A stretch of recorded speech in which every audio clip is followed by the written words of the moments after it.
sit down. I- Yeah.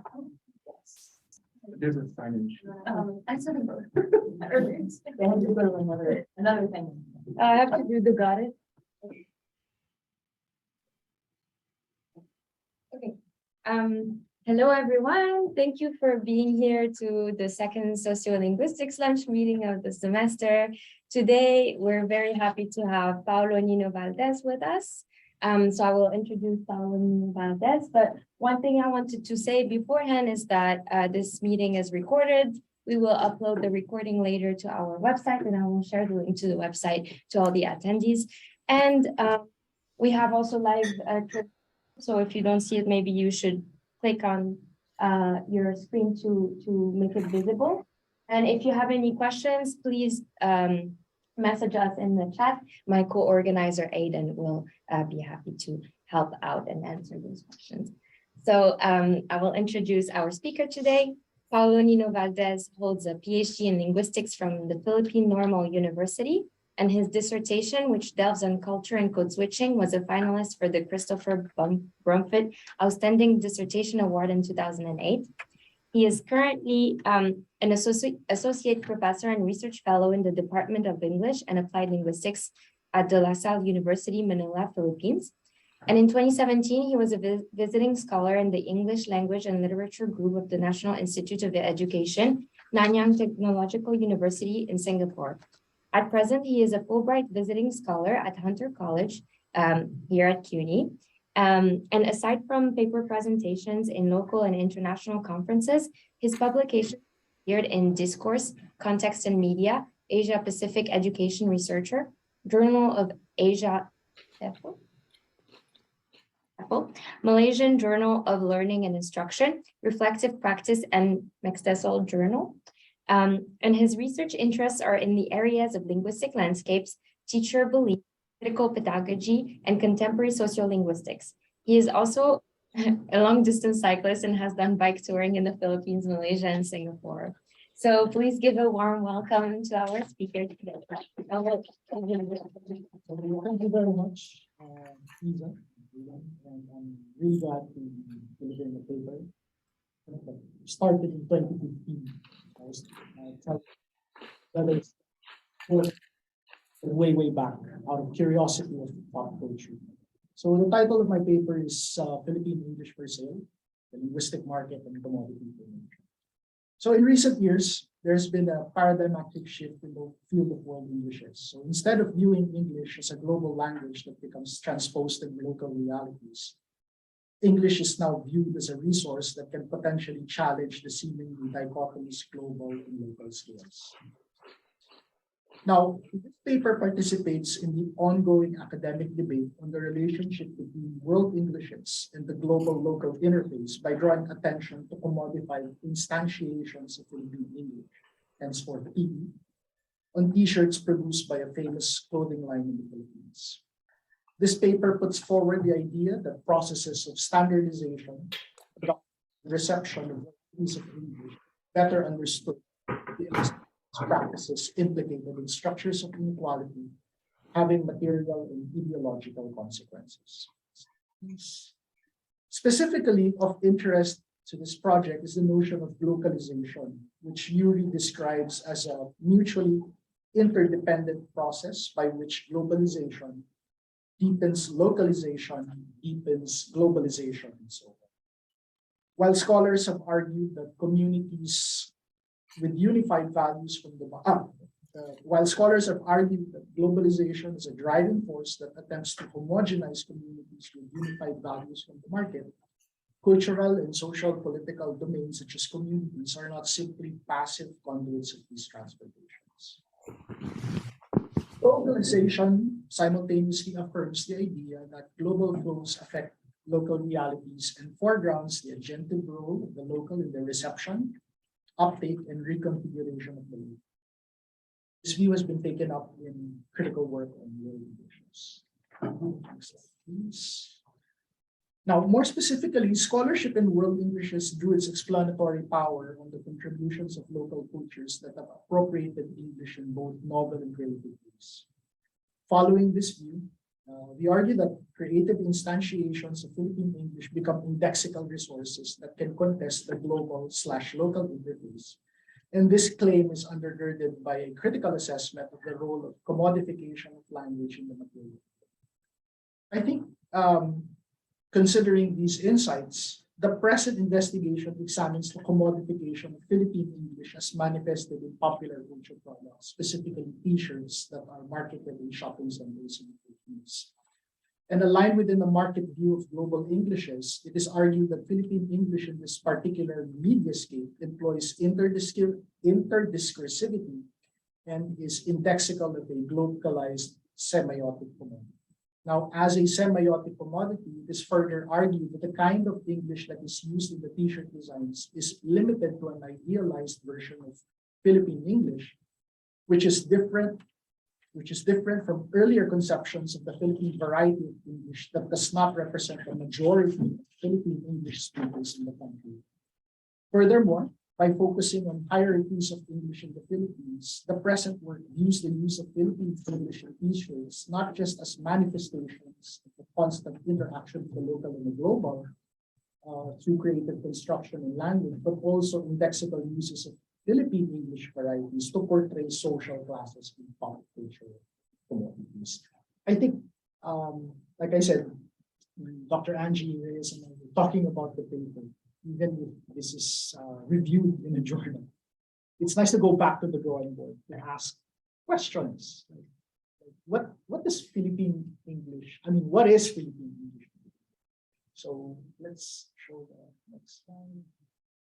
So with new cultural realities come new forms of expressions. No? And early on in the late 60s, one scholar from the Philippines, Teodoro Lomzon, examined the kind of English that's used among Filipinos. And he termed it a standard Filipino English. And it has certain characteristics. So we'll start with the first one. So in terms of phonological, it's syllable timed, following the rhythm of the local languages. And full value is therefore given to unstressed syllables. And the schwa is usually realized as a full vowel. Now, certain polysyllables have distinct stress patterns. So, Filipinos who pronounce certain words in different ways, such as eligible, establish, ceremony. So it's quite different when you compare it to the standard American variety. And there's a reduction of certain sounds. When I came across Philippine English when I came back grad school, what really stuck with me is how they pronounce certain sounds. So instead of saying 3 of these, you usually hear 3 of these. 3 of these. Okay. Lexical. Okay. So there are certain words that have different meanings in Philippine context. So high blood means enraged. Pampers is a generic term for diapers. And comfort room, which is used to mean restroom. Okay. And in terms of syntactic features, so there's a use of continuous tenses for habitual aspects, such as he's going to school regularly, which is typically used. Verbs that are generally transitive are used intransitively. You enjoy, I cannot afford, I don't like. And certain omissions. And Bautista terms this as deviations which become standard forms for Philippine English. And then the next slide also shows some. The use of wherein, for instance. All right, so let's go to the next slide. So these are some of the features. Now, in the Philippines, the scholarship on varieties of English began in the 60s with Lomzon's landmark investigation of the features of a localized variety of English. And this prompted scholars to examine grammatical, discourse features, social functions, and teaching implications. Now, the study of Philippine English was motivated by a celebratory rhetoric of diversity and distinction between other varieties of English. So this positivist tradition has missed out important social political issues in the country, which would have led to critically engaged scholarship. So there are 2 reasons why, even if the positivist tradition seems to be very vibrant early, there are certain problems with it.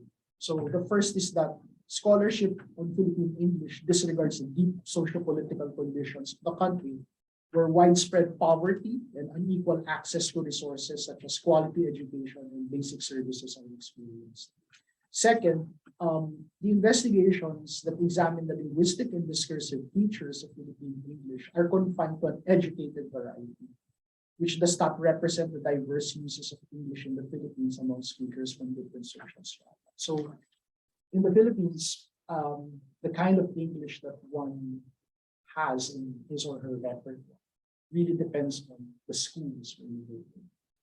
So even if you have a graduate of let's say you have an applicant, a job applicant that graduated with honors, that would, I mean, the next question is, where did that applicant come from? What school? And usually questions of English language competency also becomes part of the process of them. Now, in response to these problems, a more politically oriented approach to Philippine English scholarship has emerged, situating arguments on the role of language in the context of societal development in the country. Critical scholarship in this area emphasizes the material consequences of Philippine English as it is historically and ideologically conditioned. Moreover, critically oriented investigations suggest hierarchies of Englishes in the Philippines, which reflect an unequal access to resources such as education and learning opportunities, resulting in varied trajectories of reception and acceptance among different sectors in society. Now, similar to Bourdieu's notion of the linguistic market, Philippine Englishes are born out of diverse conditions of its speakers, but their material consequences differ significantly and reveal inequalities between and among social classes. Although both areas of scholarship in Philippine English provide useful analytical tools in understanding the spread of English, its reception remains understudied. So there's a lot of work that talks about, oh, these are features of Philippine English that's used among texts, among certain discourse communities. But how is it received? I think that's one significant aspect. And how do we use these forms? So for my analytical tools, Bourdieu's comprehensive work on the linguistic market provides an instructive account to rationalize the transformation of languages on the field. Motivated by unraveling the unequal structures that dominate society, Bourdieu's linguistic market imagines language as part of society's investment in different types of capital. Specifically, linguistic markets are part of investments in symbolic capital, which is an abstract product of a network of relations in society. That is, while there are varieties of languages around the world, certain languages are valued and others are undervalued for communities and individuals, as these are associated with prestige, legitimacy. So one scenario is that in the Philippines, the country participates greatly in labor migration. So overseas Filipino workers, we send medical professionals, and even the business process outsourcing industry. And one of the significant questions there is, what variety do these applicants possess? Because there are certain expectations in terms of the English that they need to use with their clients. Now, as a discourse strategy, interdiscursivity is defined as a property of texts that borrow properties from other texts in varying contexts. So specifically, Bhatia asserts that interdiscursivity refers to more innovative attempts to create various forms of hybrid and relatively novel constructs by appropriating or exploiting established conventions or resources associated with other genres and practices. So I think the third point I came across helped me look at the t-shirts. So next slide, please. So Nakasis identifies citationalities as a complex act that links two or more events within the same frame. By linking together multiple semiotic events, citations weave together the multiple voices and identities that inhere those distinct events into one complex act. Slide. The use of citationality is helpful in identifying the deployment of semiotic resources to reanimate communicative events through pop culture products such as t-shirts. And the analysis of citationality allows the analyst to examine how immaterial or the brands and the actual products resources create commodity registers that index specific categories of speakers, languages, and communicative events. So for my data, we had initially 84 t-shirts from the company. So in the Philippines, there are like local companies that will do remixes or rebranding of certain shirts. But this company is really interesting because what they do is they spoof certain brands. So what my colleague and I did is we looked at the lexicogrammatical features as well as the semiotic resources such as the logo, the font, etc. So some of the insights that we got, analysis suggests that strategies present an idealized type of Philippine English that uses a range of resources such as the Filipino language, local cultural concepts, and styles of speaking in their designs. The use of interdiscursivity, specifically citationality, reveals several ways in which t-shirt brands use a range of remixing strategies to hybridize existing and more prominent brands. So let's go for some of the examples. So the first one is replacement. For this process, there is a replacement of orthographic features of the brand or brand statements that resemble Filipino or English expressions. So the first one is, this one is dead bull. So the original term is Deadpool. So I think in the next slide there's a description. So the original term is Deadpool, which is the famous Marvel character. But what the designers did is they were thinking of dead ball. Dead ball in standard American English would mean a ball that is not currently in play. But in Philippine English, dead ball means it's dead. The mouse is dead ball. Dead ball yung mouse. You say it's really dead. But the variation, I think, closely resembles the original term, dead bull. So I was wondering how come it uses BOL and not BALL. But if you take a look at the logo of Deadpool, then that makes sense. Second is transposition. So for this category, which is a variation of replacement, words or graphemes are added or replaced with English titles or individual words or graphemes are transposed, resulting in Philippine slang or pragmatically unusual terms. So the next sample here is Wespa. So you get to see there that term Wespa. Wait, can we go back to it? Sorry. Sure. You want to see this? Yeah. So it's quite unusual, I guess. Those who understand Filipino would probably know what I mean. But it tells you about, you see the figure, and it tells you this is similar to Vespa, the popular motorcycle brand. But the original term is transposed as Vespa, which means pawis or sweat. But it's inverted, Vespa, pawis. So that's one of the ways on how the designs are creatively transposed to approximate the brand of the motorcycle, but it has a funny take on it. Okay. Conversion. So in this process, English words are syntactically combined nonsensically to produce Filipino terms or expressions with hybridized spellings. So in the data, there's a lot of this where they string English words together. So let's take a look at that. So if you read these English words together, they don't mean anything. They're nonsensical. So hang down. Okay. So that's the original. Combined English words, syntactically doesn't really make sense. But if you convert it, there's a Filipino sentence that comes out. Ang ganda mo today. Or beautiful. You look beautiful today. So those are some of the samples.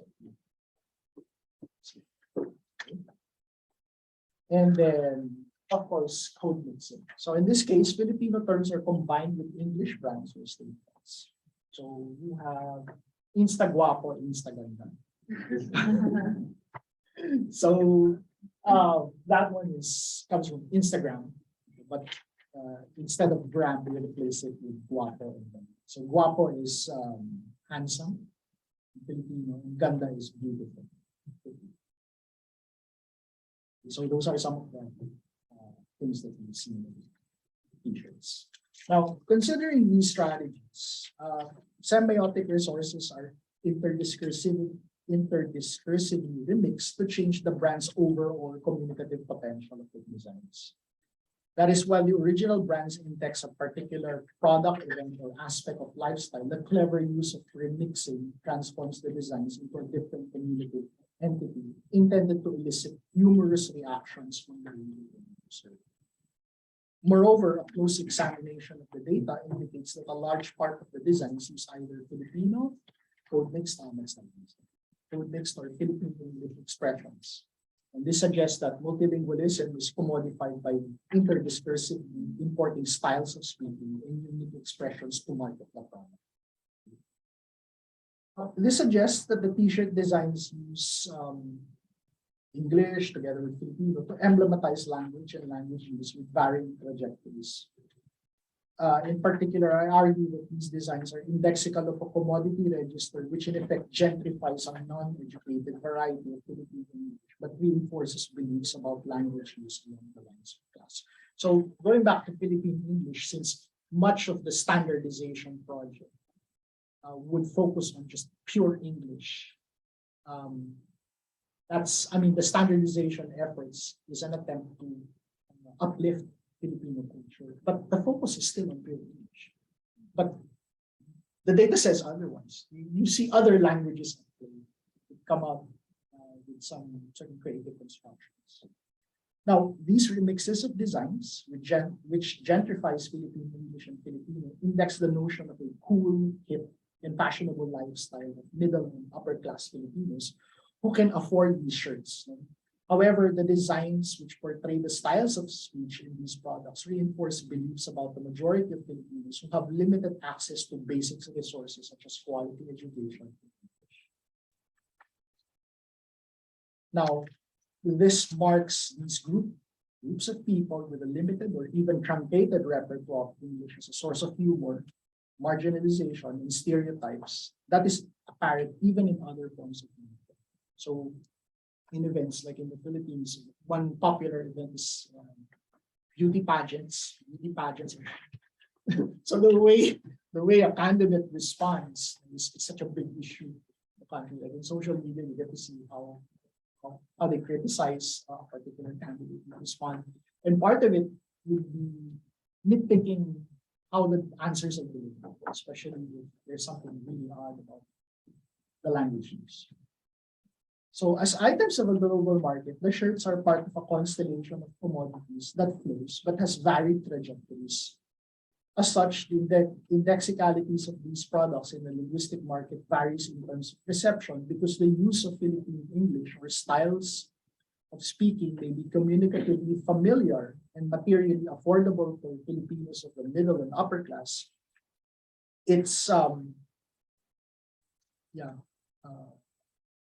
But it's symbolically disempowering for Filipinos from the margins and pragmatically strange or even exotic for the foreign consumer. So I guess when you saw some of the photos and when Angie saw some of the photos, some were difficult really to understand in this, but understanding of Filipino. So the use of multilingualism and citations of brandedness in the shirts fits the goals of neoliberal production. That is, the producers of these shirts bridge the brand, which is immaterial, which is a mark of a globally recognized corporate institutions, through their remixes of product, which is the material, accomplish a unique but strangely familiar product. While this may be interpreted as a disruption of the hegemony between powerful states that create brands and delegate actual production to developing countries such as the Philippines, the producers capitalize on multilingualism as it contributes to profitable economic gains. So overall, similar to features of language use in an era of globalization, the deployment of locality in the context of commodity formation is instrumentally used to project a non-educated variety of Philippine English that misrepresents the majority of speakers. So later, I came across, probably could talk about that. I came across the concept of Pinoy dishes. So sort of like a recognition that other languages actually contribute to the enrichment of the use of English. And maybe that would be a suitable direction if ever people would want to pursue work along these lines. Now, to conclude, while attributing diversity through globalization will yield a vibrant celebratory direction to the study of Philippine English, perhaps the notion of localization needs to be interrogated further within the inner workings of the material. This is especially relevant in the Philippines, which has been known to historically position itself as a nation to serve and not play an instrumental role in globalization.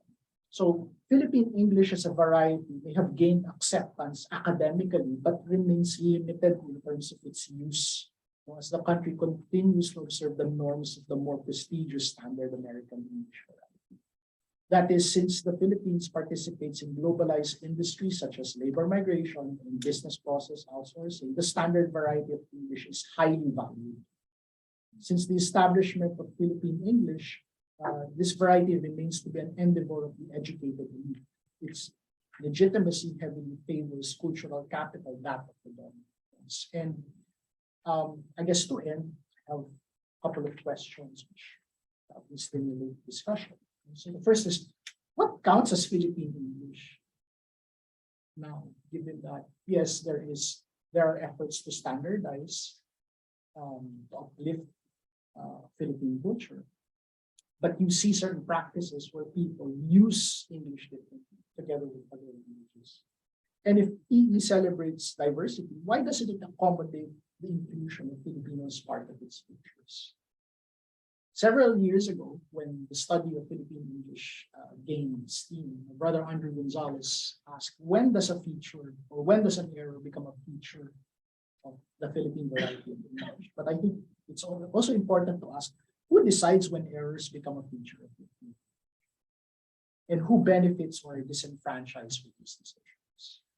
So I think these are questions we'd like to to the audience. And again, thank you very much for your time.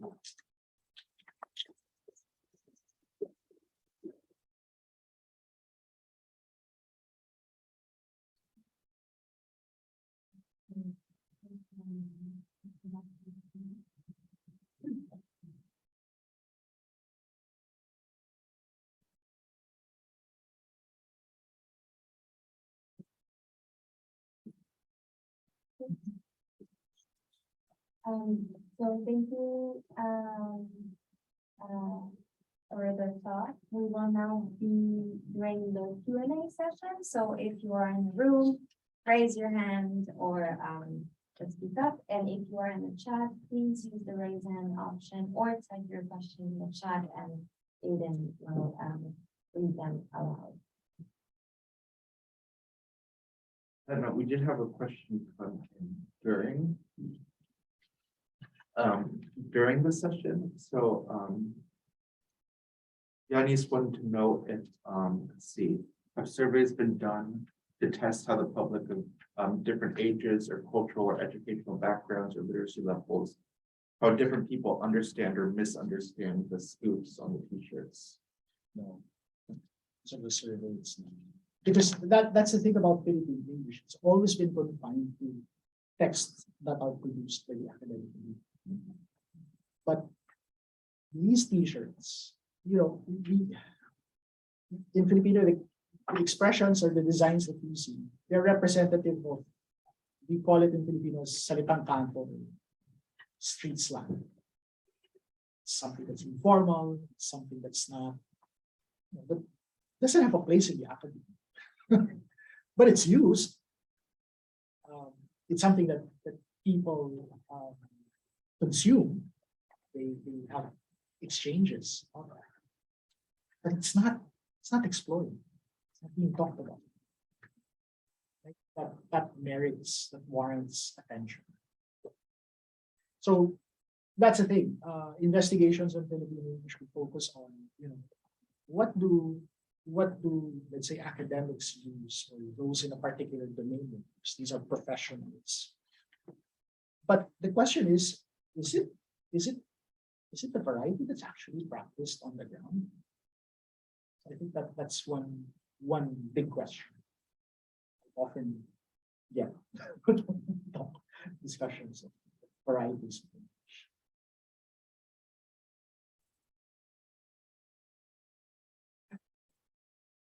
So thank you for a wonderful talk. It's really interesting to see some of this. Could you talk a little bit about the sociolinguistic situation in the Philippines? I think I'm curious about Tagalog versus English, and maybe just have a better understanding of who speaks English, who has access to English, and how many people speak English, and whether people code switch with Tagalog, and if there are people, if there's monolingual Tagalog speakers, and how does that all connect? Well, the interesting thing about English is that it's finally ingrained in Philippine society. In fact, it's considered as an official language in the country. So therefore, early on, I think, as parents, typical parent would always have that as part of the home language. So Filipinos are pretty much comfortable with the use of English. And there are so many factors that are involved in that. So like I said, labor migration is part of it. I think it started in the 60s when the government started sending professionals out. And it's become part of the government's program. In fact, our new government has a department of migrant workers. Yeah, newly established department. And the dynamics have changed. Like there's always this prestige that's associated with children learning English early on and sending them to schools that will offer quality education. And the notion of quality education is closely tied to the amount that one can pay. The amount that the parent can pay. So therefore, in terms of access to English, I would have to say it's closely tied to the kind of education that one has access to. And Filipino, in a way, sort of like coexists with it. So recent search done, we have around 120 to around 170 Philippine languages. And English, English always figures in that discussion. So for decisions about educational programs, like how do we want our graduates? What do we want our graduates to be? Language, the English language always figures in that discussion. Yes, yeah. So English is definitely part of that setting. So that's why if you take a look at other partners in Southeast Asia, I remember there was a trend where Koreans would go to the country to study. Everyone can speak English. Although the variety, the levels would vary, but Filipinos are pretty much comfortable in it.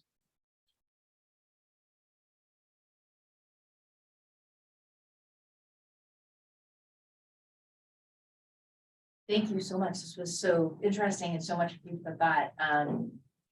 I wanted to push the interdiscursivity citationality part of it a little bit, right? Because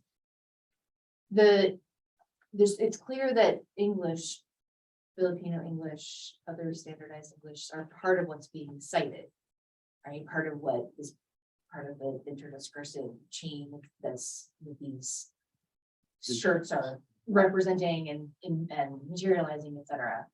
But I wonder, like, when we think about what else is on them and the images, etc., like what else is being like hooked into that chain, right? Like what else is being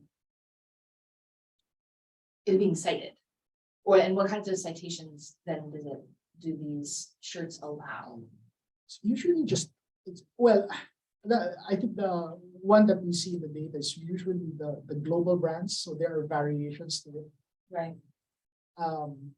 And one of the things that I came across when I was looking at work on citationality is that because I think Nakasis refers to work in Indonesia. One of the problems that these producers had to go through is trademark infringement. Of course, exactly. So So like, what they wanted to do is right, how do we innovate this particular brand that right, it would be familiar to a particular consumer, Right, but but at we're the not same gonna get in time, trouble. we're not gonna get Right. in trouble. I mean, that's always the problem with like with branding, citationality, et cetera, right? Is how much needs to be preserved to be the same and count as the same thing.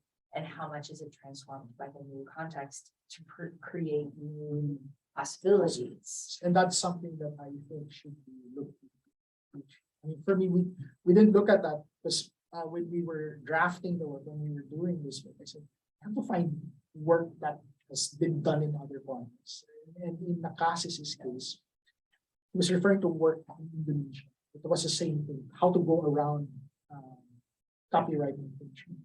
It's legal trouble. So what I would like to see probably in the future is like how much change or how much citationality is that, I guess, to make the brand unique, but at the same time there are there's a certain element of resemblance as well to make it appealing. Just something like the transposition one, right? Like that's a lot of change. Wespa from what's the word? Colors, yeah, Colors. sweat, yeah. Right, so like how, like that's a really interesting type of citation. Because it like how it's so transposed, it's so different that what do you need in order to recognize that as a site? There's also one example, it's Guardia. But the logo uses the Jaguar logo. So that's also the case of transposition because Guardia means security guard. There's a Jaguar to represent the luxury car brand. So those are some examples, but yeah, I think that's one thing that we could probably re-examine.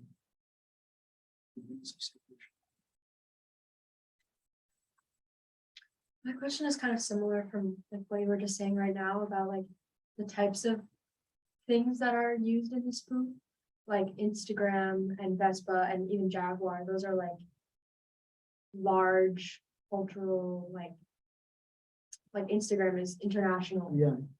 And I was wondering if you think that in some way the things that they choose to use in these spoofs reflect like the communicative potential that you mentioned with the spoof, like it's Instagram, but it's also saying, and like it's the change that you mentioned, more like literal, like adding the waffle. But it's also saying something about like Instagram and like this person is wearing a shirt that references Instagram and like it's big international phenomenon. I remember when we were on the height of collecting like waves of shirts that come out, but my colleague and I would always ask, like, do you find this particular brand funny? Do you find this particular remix funny? Because there are certain remixes which I find dated. Since this is strike me funny. So I guess the company also looks at trends. What's popular, what's hip among the public, and that's something that we could look into to spoof. But of course, these processes are quite interesting because, like, what gets into their head in coming up with these designs.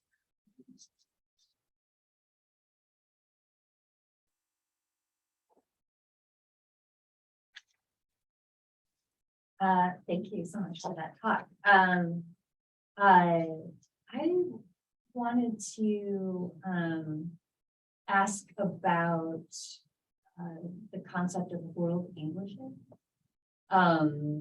And because the way I understand it is that there are lots of times when people operate within the world English's paradigm, the idea is to establish a kind of a variety of English that's based on the nation state. So Philippine English, Singapore English, etc. All these kinds of Englishes as examples of world Englishes.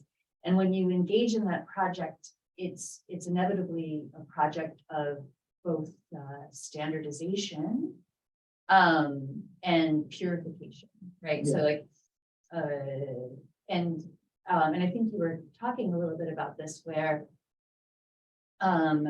the concept of Philippine English in the Philippines is this kind of monoglossic register that's just English, right? That it's a purified of anything, purified just to be recognizably English with the sort of lexemes and grammatical structures, and in Tagalog or any other Filipino language, it's completely absent. And so in the effort to kind of standardize that language, you're purifying it in a way, and then you're also sort of trying to engage in this project of like uplifting the Filipino, like trying to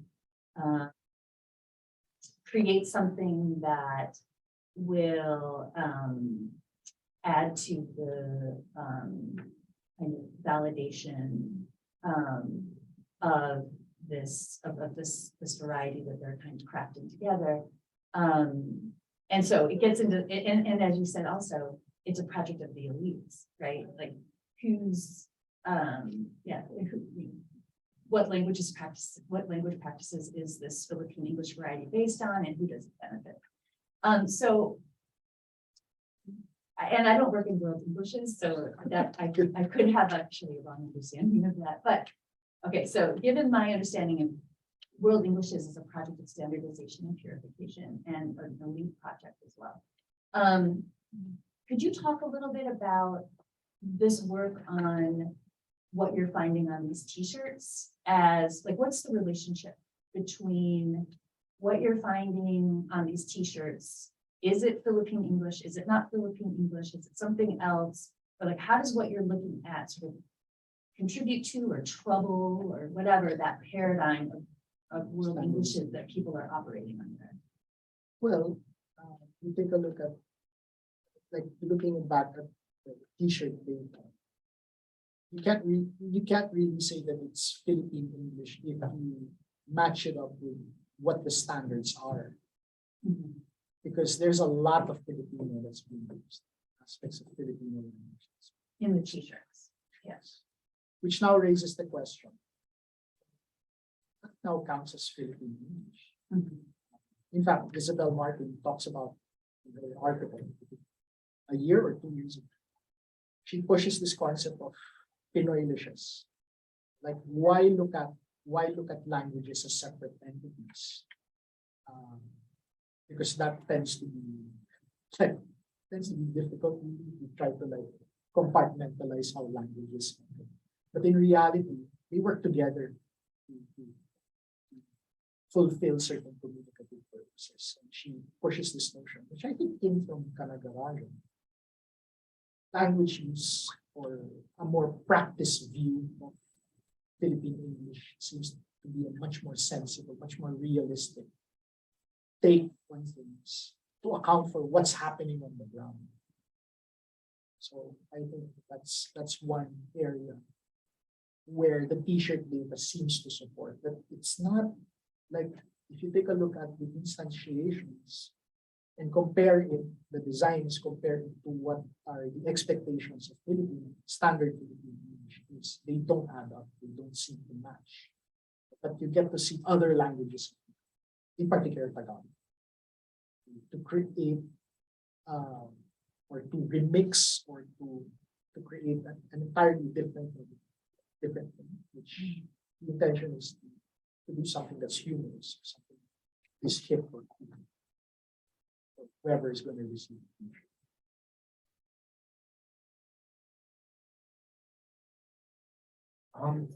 So I have a question and I may have a follow-up depending on the response.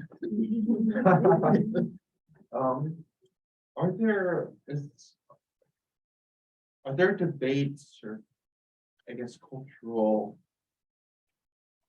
conflicts in the Philippines about who constitutes like a real or authentic Filipino? Is this like It's a real Filipino. yeah. It's more of, I guess in terms of, it's not really Filipino, but the regions, the region. So I said that I do cycle touring, I do cycling, just a little bit segue. So, when we did the cycle trip of the whole country in 2017, so we were able to go to the Visayas, which is the middle part. And one region, Cebu, it's a big province, Visayas. And my impression of it is that when they find out you're coming from Manila, they treat you differently. There's just something, the way they treat you differently. I mean, it's either they wouldn't give you the right directions to the. It's more of regions. It's not really an authentic Philippine, but rather, oh, I'm coming from this province. I'm coming from this region. It's more of. I was asking because in the United States, a lot of times, despite negative attitudes towards like lower class speakers, at the same time, they're often viewed as like the most authentic residents of a region, like authentic New Yorkers or lower class New Yorkers, authentic New Orleans people, and from New Orleans are the working class people. And a lot of times you'll see people who might not otherwise be able to lay claim to that sort of authenticity, you see them appropriate working class forms, sometimes through commodified forms like this, like we see it like on t-shirts, as a sort of way of claiming an authenticity that they wouldn't otherwise be able to claim. So I was wondering if there was some, if you saw that happening here with these Philippine, with these shirts that use. There is mostly like I said, the concepts that we would want to. So the example of West, I guess a Filipino speaker would understand it. And the fact that these t-shirts, so I was telling Angie before, like, because these products, one question that we also came across is, who's a consumer for this? And I recall, like, because I have relatives here. So what's the typical gift that you should bring? So it's that, in a way, show that Filipino-ness. Because again, the remixes remind you of certain aspects. But at the same time, there's some spoofing.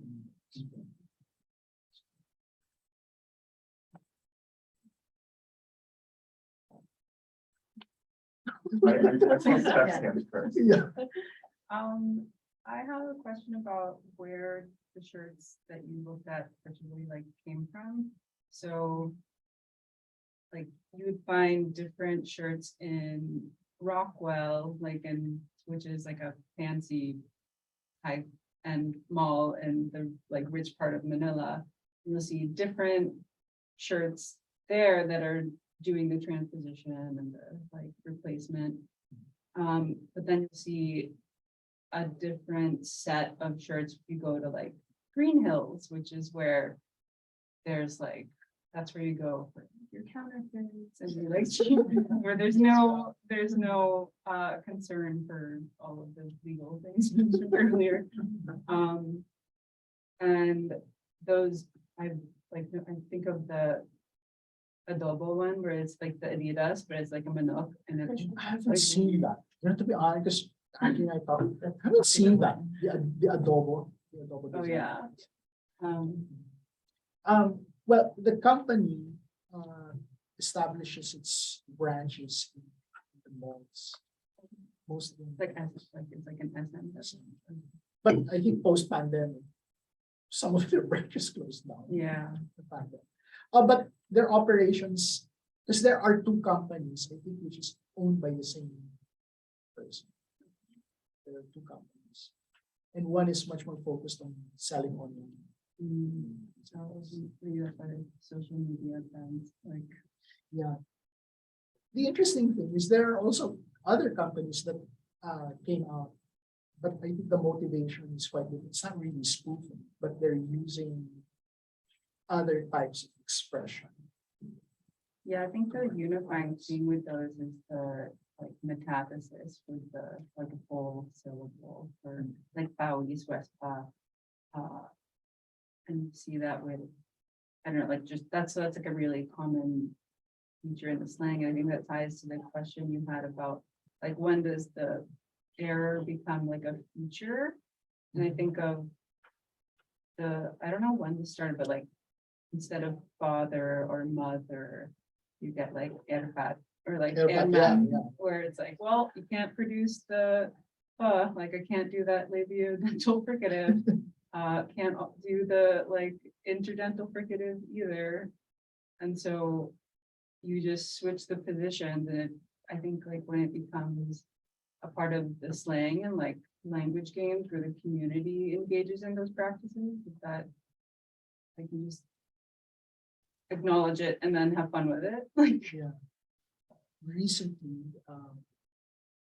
I mean, online, because in the Philippines, Facebook is very, very big. There's this, I don't know if it's popular here, Stan, the language of Stan. Stan culture. yeah. So, like my students would comment on my post as saint. So SAMEDT. Probably I'm probably too slow to like follow culture. So what is that? Like saint. So they have designs for it. I do recall coming across a company that would use Stan culture in their designs. But there's also a little bit of Filipino culture that's mixed in.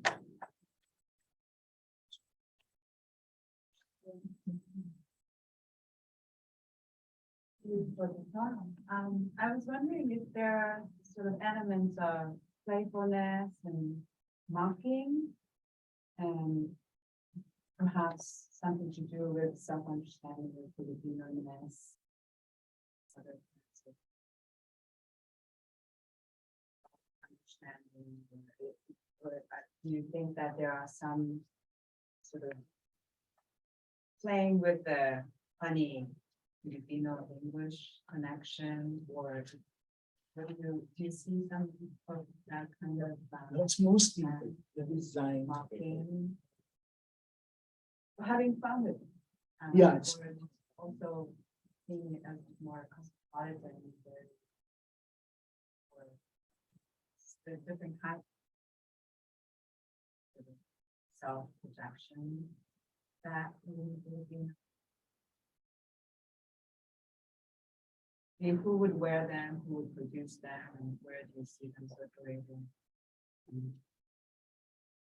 There's some commentaries on modern identity.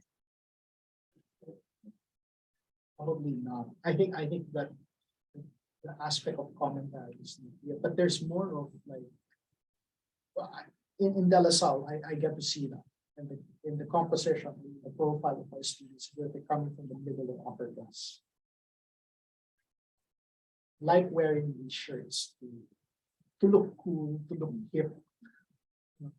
And the designs would usually focus on, there's a particular aspect of Filipino that, okay, there's an example. The Disney logo is replaced with jeepney, which is the Jeep, the public transport. But if you take a look at it, that looks like Disney afar. If you read it closely, okay, it's jeepney. The Jeep. There are even particular people like drunkards, which follows a particular design font. So in a sense, if you see these spoof shirts, they will always remind you of the brand that they're referring to. But if you look at it closely, then you really laugh at it. I remember what the example is crispy pata. Crispy pata. Pata is leg.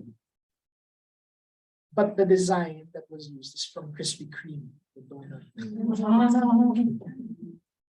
So I guess if you're not so familiar with Filipino, doesn't, I mean, what will remind you is the logo of Krispy Kreme, the design features of Krispy Kreme. But if you know Pata, that would make you laugh.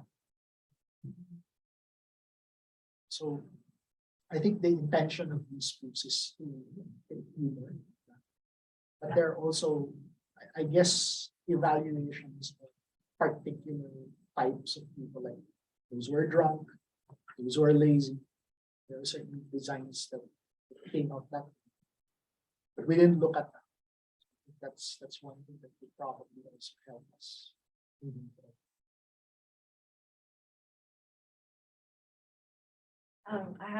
I have sort of two questions. One is you mentioned earlier that like you're asking your relatives here and what kind of gifts they might give, and it is these t-shirts to sort of remind them a sense of Filipino-ness, right? I was wondering whether that for Filipinos and diaspora, whether this is something that is maybe even more sort of emotionally or socially significant to them to have this reminder of Filipino-ness as opposed to Filipinos in the Philippines. So that's sort of my first question. And then secondly is,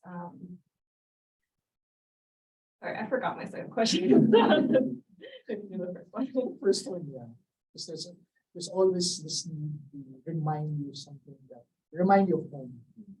So that's often a thing, an item that people buy the relatives or relatives that are going to get.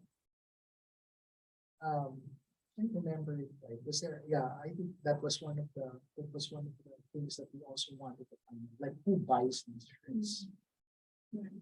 Common thing that we when we ask informally the sellers. It's usually the balikbayans. Come home and then go back and then something that they would give relatives. Sorry, what was the term you used? Balikbayans.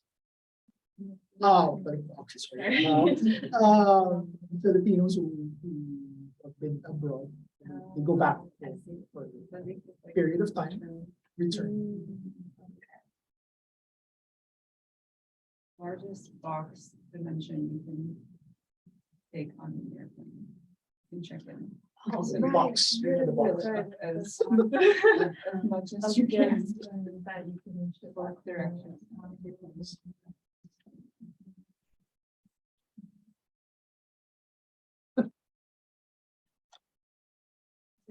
Thank you. Sorry, can I circle back to like a theme I feel like is like emergent in a bunch of things that people are saying is that it seems to matter that these are global brands, right? In terms of Angie's question, like, does it disrupt something about the like nationhood part of Philippine English? Is it because it's transnational? Also in connecting people who are no longer in the Philippines, right? Like it seems like it matters that there's a globalness to these brands. Do you think that's something that's going on here? Yes. Because again, I think it has something to do also with being able to relate or being able to identify what brands are referred to, but at the same time, the remixes also remind you of local culture. So they're participating in two different levels, and only they could participate in those ways. Yeah. Access to both. So in a way, there's a response. So I think that's where the aspect of localization comes in. Like there's a global brand, but it doesn't mean that these brands are immobile constructs. But the interesting thing is, what do designers do to make it marketable for a particular set of consumers? In this case, why not incorporate aspects of culture Philippine to create humor, to create that humorous, make it a product that's wearable, that's here, reminds you of the identity that even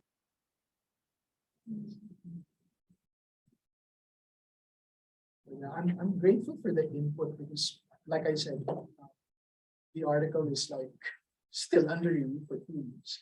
But there's so much like Sorry. probably when off the record we'll talk about that, but yeah. So I mean, having this conversation even makes me want to like re-examine the data again, to recollect probably, because I'm sure there are new designs that came out recently post. Because that gives you better insight as to how to approach the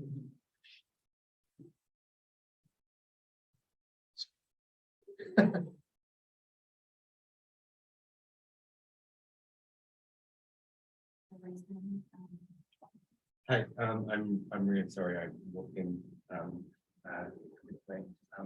But thank you so much for this. I mean, the reason I bring up walking late is because I'm not sure if you mentioned that like Johan Yalahed's research. He's talked a lot about t-shirts as these resources for like metacultural play.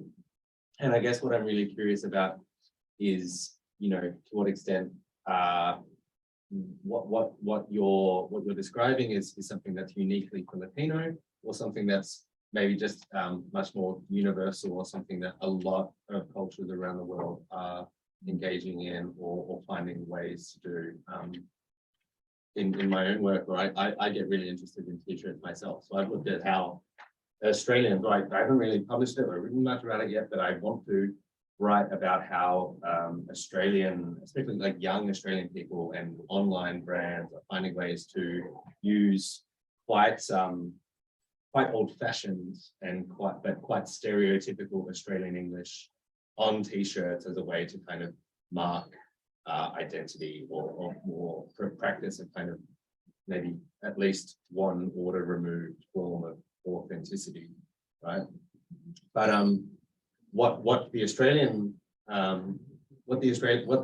differs these Australian examples from the Filipino things is no sense of localization. It's actually really quite austere and stripped back. So it's just like no worries on the shirt, or that's grouse, or fair dinkum, all of these very stereotypical Australian English phrases.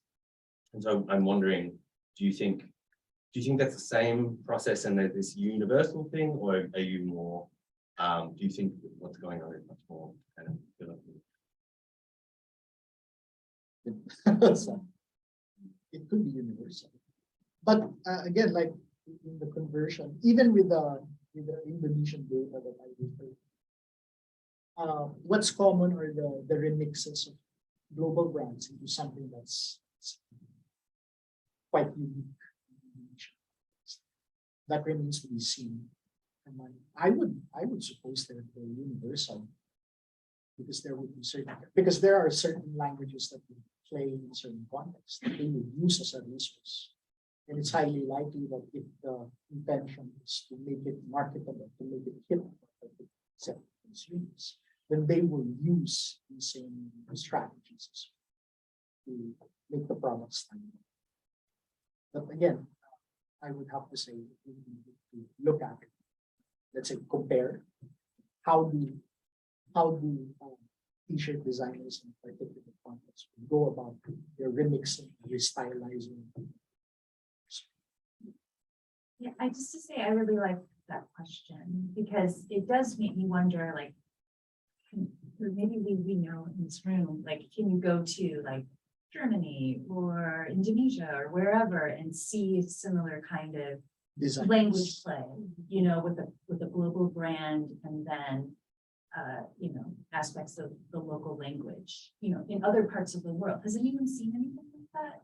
Remember, In Italy, it used to be, in Italy, I always used to find there was always a genre of t-shirt that had kind of crazy English. It was like not an English speaker English. Like I remember I got my kid one many years ago that was, I've been trying to remember the names, but it was somebody and Poppy, Team C. And it was like a little, it was like yeah, it was like a shrimp and an octopus on it. And it was Team C. And we just thought that was hilarious. And there were always things like that was like close but not quite, and they were funny. And then about, I don't know, 5 to 6 years ago, we stopped. I don't see those anymore at all, but I do see lots and lots of either absolutely branded US, like it's English, it's the right English and it's right. And maybe it's a little off. Like maybe if you looked at it, you'd be like, oh, that's not actually a Nike t-shirt. But it's trying really hard to approximate it. There's no more play anymore. So there's been a different moment where I can't help but think that it's a globalized thing, right? That like there used to be a market that was a little bit more localized, where you could participate with English in your own kind of way. And now it's like, no, we're all in the same English space, and it's brand mediated, and we're doing it through those brands, whether it's legal or not. That's my example. Anybody else? Yeah, Remember- something, oh, sorry. Yeah, you know, I was just gonna say that this made me think of like, also with the diaspora angle, like in US Latino or Latinx context, there's a lot of shirts that I've received targeted ads for that's like, it says things like Fabuela, like fabulous abuela. And so there's definitely this, that one doesn't really have like a brand attached to it, but it's definitely this like impulse of like Spanglish commodified. Yeah. And like a way like they wanted me to buy that for my grandma. Maybe she's fabulous. So I think there is like something with this diaspora like lens that was coming up with what you said about like who gets the shirts. Because Poach, if you could argue that there's something almost uniquely Filipino about this practice of remixing global brands with Filipino language, that would be an interesting way to kind of think about your piece. It's actually making me think of Angela's work on the GP. I mean, because there's the stereotype of Filipinos as being like creative and innovative. And so the GP is a perfect example because it's an American military vehicle that has been remixed into a local public transportation. And so there is this kind of idea about the figure of the Filipino, I think, that gets kind of bolstered by or built by this kind of remixing that's happening with these t-shirts. And it relates to Jillian's really smart point about there's really no, I don't think it's an accident that these are like there's global brands with the Filipino, because it plays also into the idea of, the Filipino nation as, branding itself as about overseas Filipino workers. And that's that kind of like transnational identity, out going out of the post colony. And so that sort of the sort of character of the Filipino is emblematized by these t-shirts because of the kind of fusion of a global transnational cosmopolitan kind of entity of the corporation, and then the sort of the Filipino remixes that occur with it. So That sidesteps the standardization national question. yeah, In doing so, right? It Yeah. allows everyone to participate, even though Yes. whatever their education level, whatever, right? They think everybody can potentially do join that. yeah. I think, yeah, you're onto something really interesting. It does seem really uniquely Filipino in that way, that, that you can't just transpose this kind of analysis to any other country. And the Australians, for example, they're, you have a different project, right? Australians don't work on cruise ships all over the world and haven't migrated to California in large numbers, right? There are things like that that are just like unique. something that Can I say as a follow-up that, I think there are, at risk of answering my own question, I think there is so much going on that's uniquely Filipino, but I guess I just think it's such an interesting landscape to explore these like material texts and these commodities and the way that they circulate and get produced, and then like what explains why they get produced and who sells them, who buys them. But there's a brand. I guess I wonder how much of it actually relates to like varieties as they're kind of traditionally understood, like Philippine English or Australian English, or more just this indexes a particular kind of person, because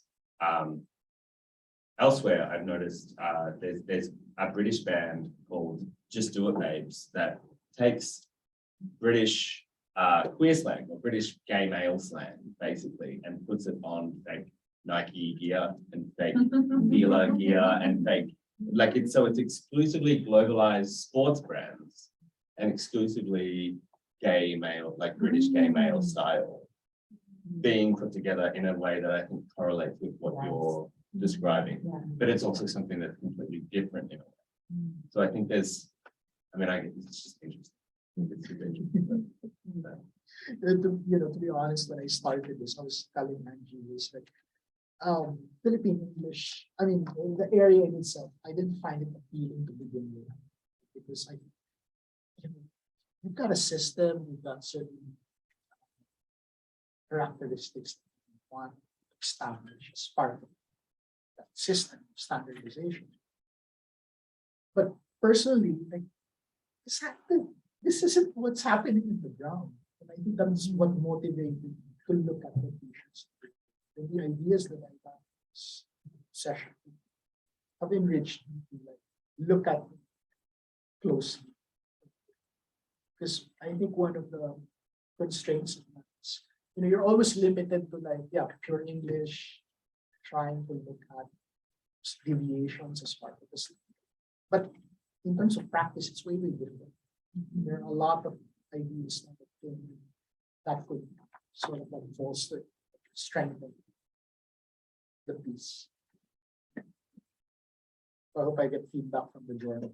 You too. It won't be as good as ours. I was thinking too about what about the capitalism piece? So there are these huge, multinational corporations, and they come into countries like the Philippines and Australia and everywhere else, and they're they take over, and you're not allowed to copyright. I mean, they're copyrighted. You can't, of course, there's a lot of contraband. People are copying these things and reproducing them all over the place. But is there something talking back to that corporate power? I'm thinking about a T-shirt.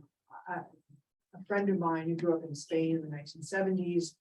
He was a child. He was wearing this T-shirt that looks like the Coca-Cola, type of writing, but it said "Come caca."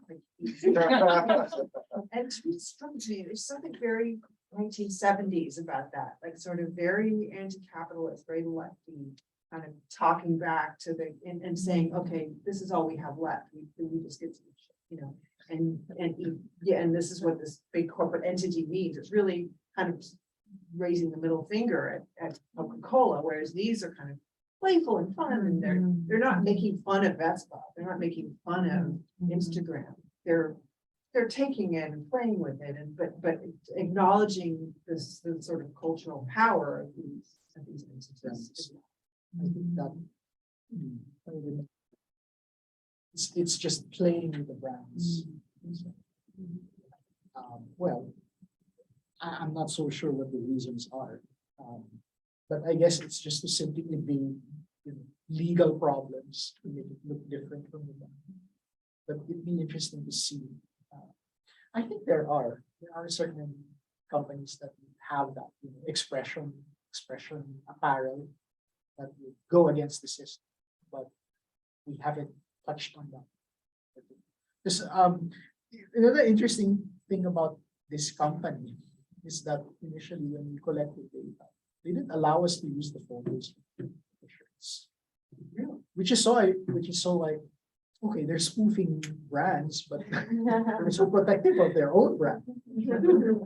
So what we did, one of my mentors said, it's their branches, their outlets are in the malls. So much of their stuff is displayed public. So what we did, my colleague and I, we bought some of the shirts. I would take photos of them just to get the material for me to use as part of it.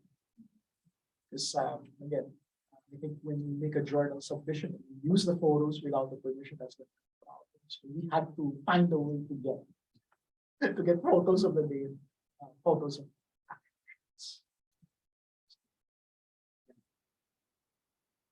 Yeah, there's another life of this paper about intellectual property. Its limitations, its global flow, like all those things.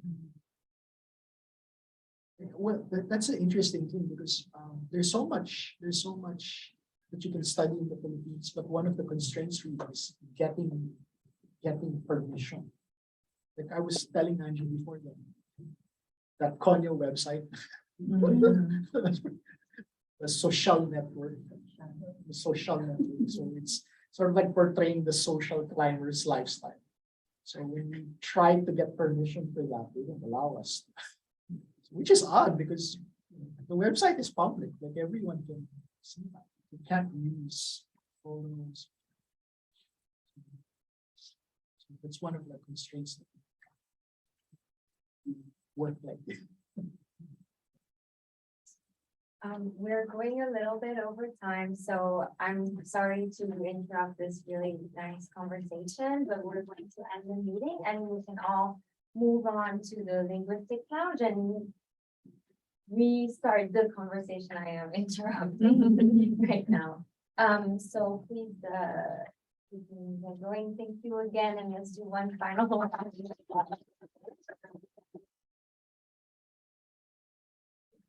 On the website, and I just want to let everybody know that our last sociolinguistics launch will happen. Sorry, I didn't hear you. I forgot what the date is. It will be November 18th. Right, November 18th, we will have Ignacio Montoya, GT alum, talk at the last sociolinguistics launch. For coming. And the linguistics program is on the 7th floor, 74th.